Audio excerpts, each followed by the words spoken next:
All right, guys, we're going to take a look today at making inferences from a population based on a sample. So first off, let's talk about what a population is. Now, a population is pretty much exactly what you think it is. When you think about the population of a particular town, we're talking about the number of people that live in that town. So in statistics, we use the word population to mean a group to be studied or analyzed. Okay, so it's whatever people or animals or whatever it is that you're studying.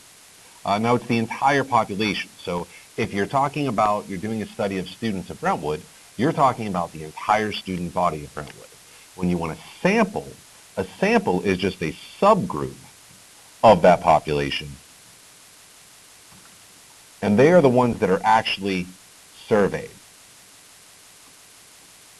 They're the ones that you actually go out and ask about a question or topic. Okay, so if you're doing this study about the students of Brentwood, your study is going to be about the entire population, all of the students in the entire school. But you're not going to go out and ask every single person. You're only going to ask a group. Okay, now hopefully you get what's called a random sample, and we'll talk a little bit more about that one later on. For right now, let's just assume that we're talking about random samples for all of these questions. The big thing to keep in mind is that a sample is just part of the population. They're just the people that you're asking the question. The population is the entire group, everyone in that population. So like we said with the school sample, population would be everyone in the school. The sample would just be the people that you're asking the question. Okay, now we talk about percentages in here. A lot of times we're going to talk about percentages, and the way that we find the percentage of people that have this particular characteristic or have this preference, we simply divide the successes by trials.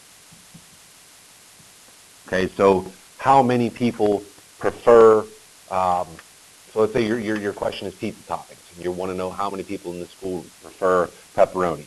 You would do the number of students that told you they like pepperoni divided by the total number of students that you asked. Now that's going to give you your percent, but it's going to be written as a decimal. So if we take that decimal and we multiply it by 100, that will give us the percent. Okay, and percent's great for talking about this and for giving your final results and saying, 38% of the population believes this. Great, okay, but when you're actually doing the math, it's better to use the decimal. So sometimes from the description you get the percent and you have to find the decimal. Well, that's easy. All we have to do is take the percent and divide it by 100.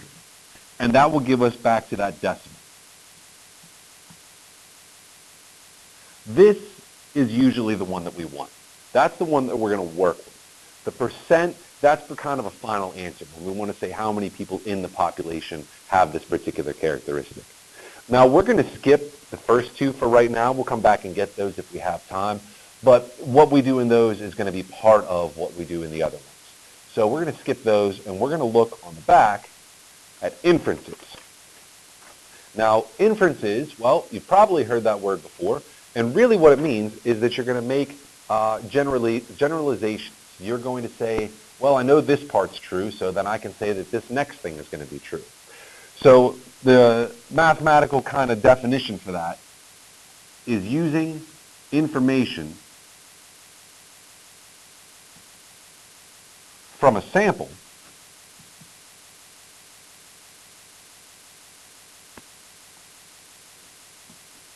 to make statements about the population.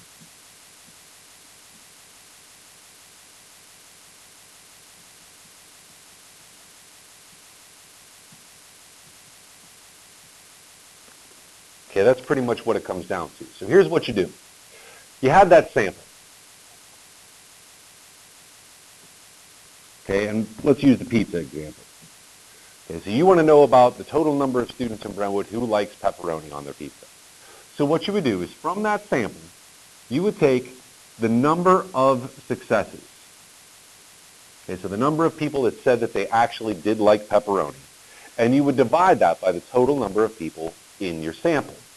That's going to give you a decimal, guaranteed to give you a decimal.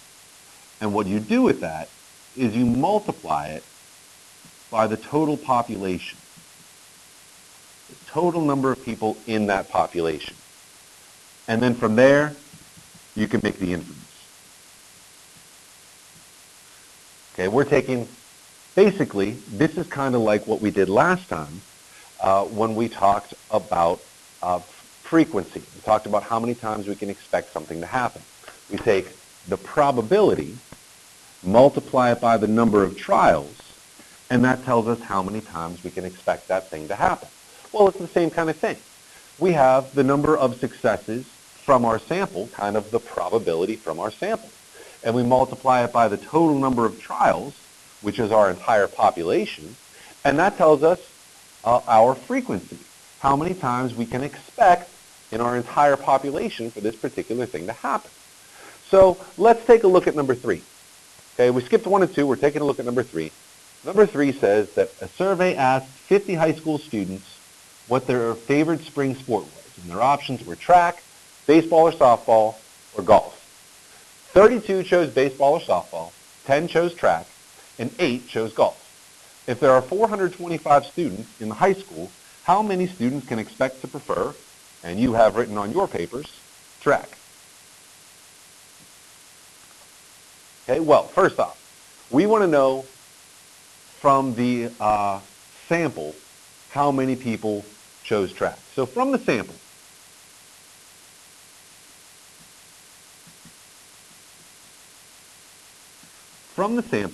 we had 10 choose track. The sample was 50 students. Now, the 425 students in the high school, that's the population. So we can say the population is equal to 425. Now from here, we can take it a step farther and we can use that formula kind of deal that we have up top. We can take the number of successes, that would be the number of students in the survey that chose track, which we have as 10. Okay, and that's out of the number in the sample, which we said was 50. And we can multiply that by the total number of students in the population, which we have as 425. And that's going to give us our inference. So, 10 out of 50. If I do 10 divided by 50, I'm going to get 0.2. And if we do 0.2 times 425, that's going to give us 85. Now what that means for us is that we can expect 85 students in the entire high school to prefer track. So the question's asked with a complete sentence. We should answer it with a complete sentence. So let's say, get rid of that, make this a little smaller. We can expect about 85 students to prefer track.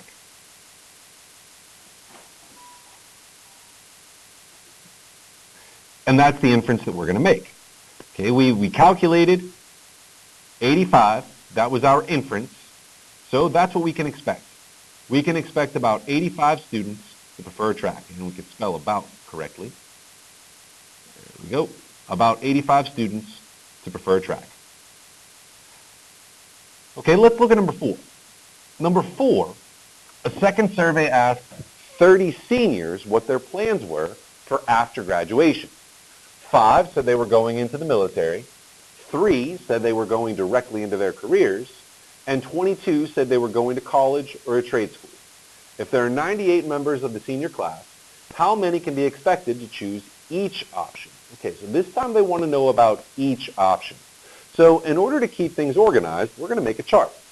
Okay, and we're going to label the rows on this chart as military, careers, and more schools, okay, whether it's college or a trade school.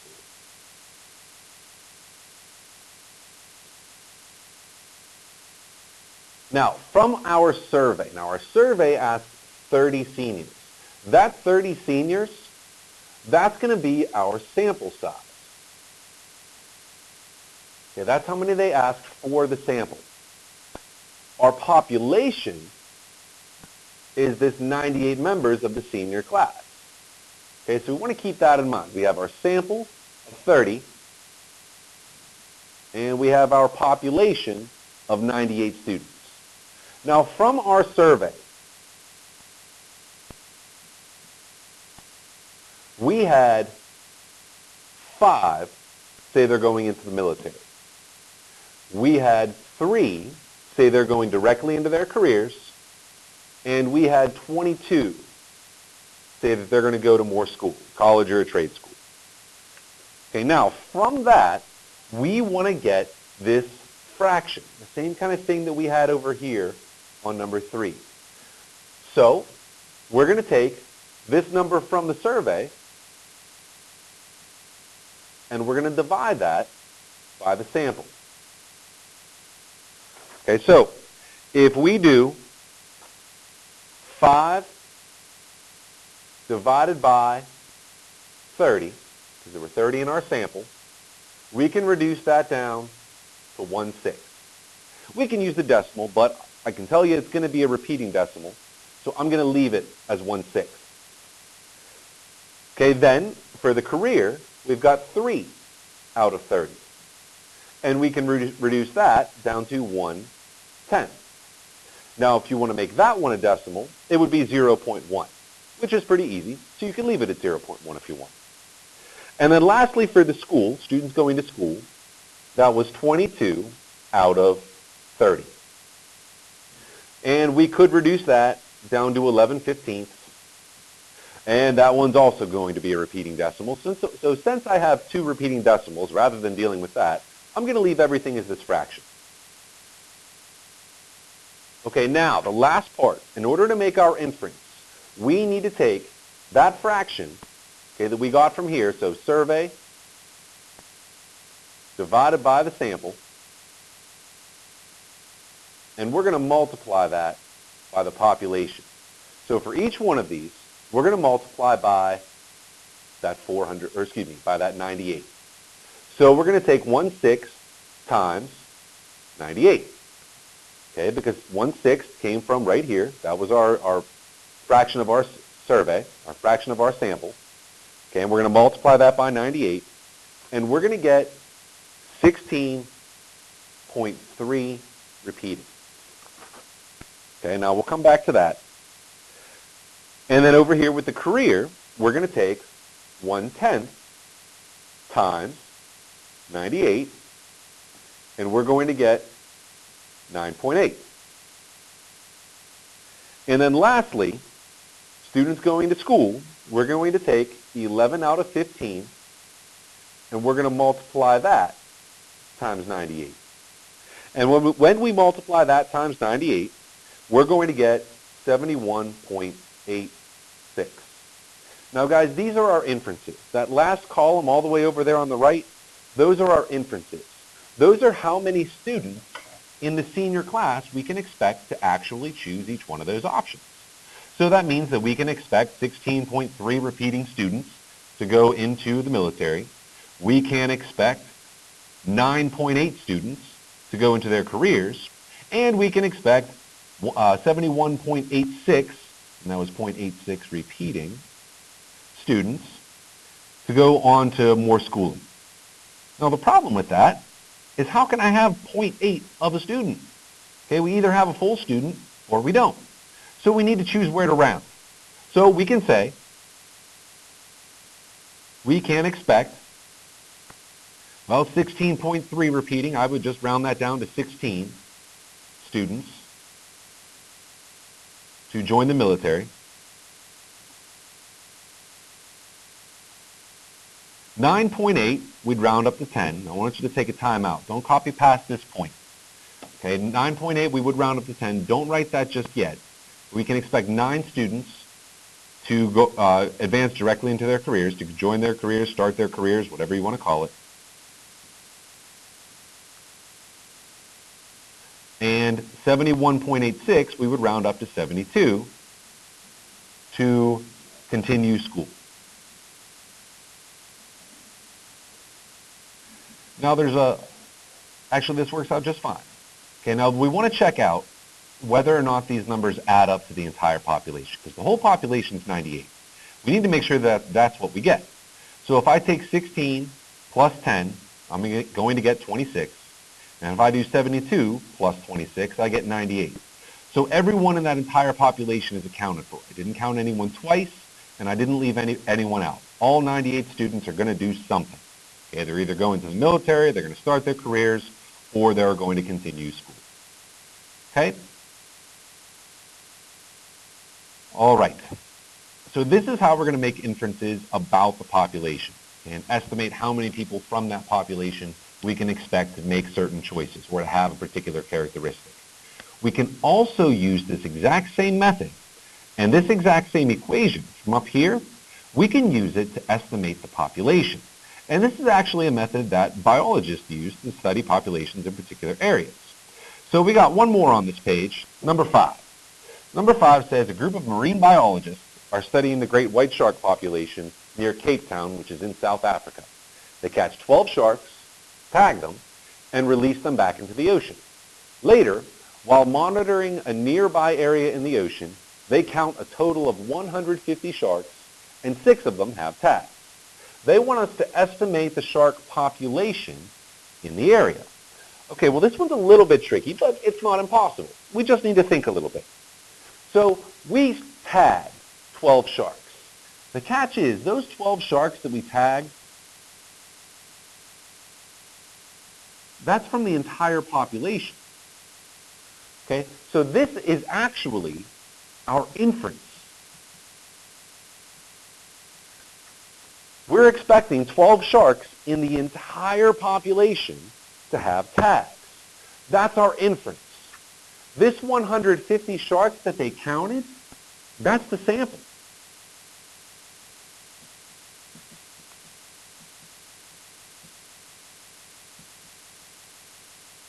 And that 6 that have tags, that's kind of our successes from that sample.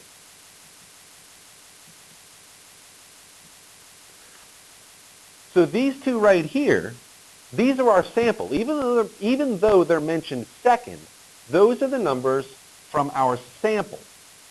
This 12, this is our inference. Now we're still going to use the exact same equation to find our population. Okay, and so we don't have to keep writing population or even pop, let's just use a P. Now let's use that exact same equation that we did last time. Okay, we take our successes divided by the sample, and we're going to multiply that times the population, and that's going to give us our inference. Now let's sub in everything that we have. We had 6 successes. From our sample of 150 sharks, we had 6 of them had tags. So those would be our successes. Okay? Now our population, that's our unknown. That's okay. We have a variable for that. And our inference is that 12 sharks in the entire population were tagged. Now we need to get P by itself.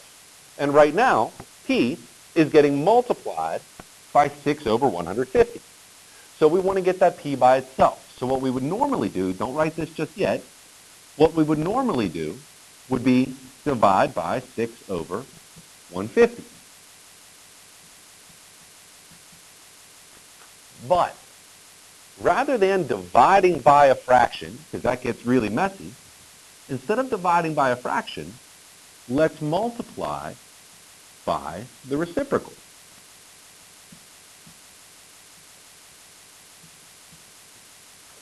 Okay? And on the left side, if I multiply straight across on the left side, what's going to happen here is the whole fraction is going to cancel. And I'll have P, the population, all by itself. Okay, then on the right side, if I do 12 times 150, I'm going to get 1,800, or 1,800. And if we do 1 times 6, we get 6. Now we can reduce this. I can do 1,800, or 1,800 divided by 6, and I'll get that P equals 300. Okay, so what that means for us is that we can expect a population of about 300 sharks. Okay, so that's what we can say. They tell us to estimate the shark population in the area. We say the shark population is approximately 300 sharks.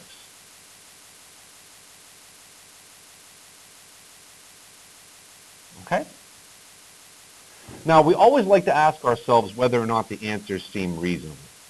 So the sharks in our sample were 150, and 6 of them had tags. Well, we tagged 12 sharks.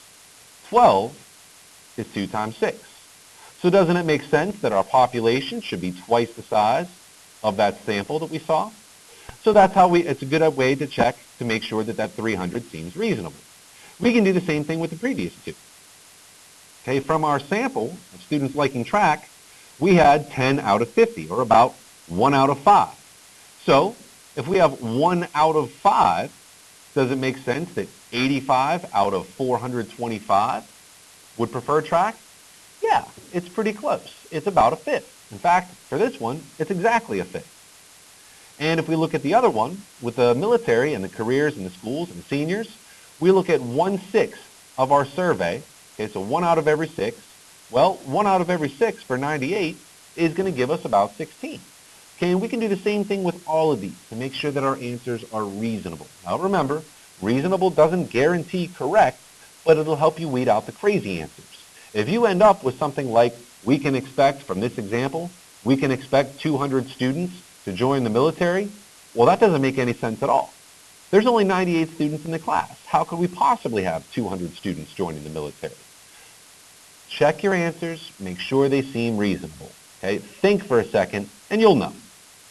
Okay, so what we're going to do to find our population, or excuse me, to find our percents, we're going to divide our successes by our trials, the number that we got from our survey out of our sample, and that's going to give us the percent as a decimal. Then what we'll do is we'll take that fraction, or we'll take that decimal, that success divided by our sample, and we multiply it by the population. And that gives us our inference, how many we can expect from that population to have that characteristic. It's a whole lot like the frequency thing that we did last time. Okay? Make sure you check your answers, make sure they seem reasonable, and make sure you answer with a complete sentence. That's going to help you figure out whether or not your answer is reasonable. Okay? All right. Thanks, guys.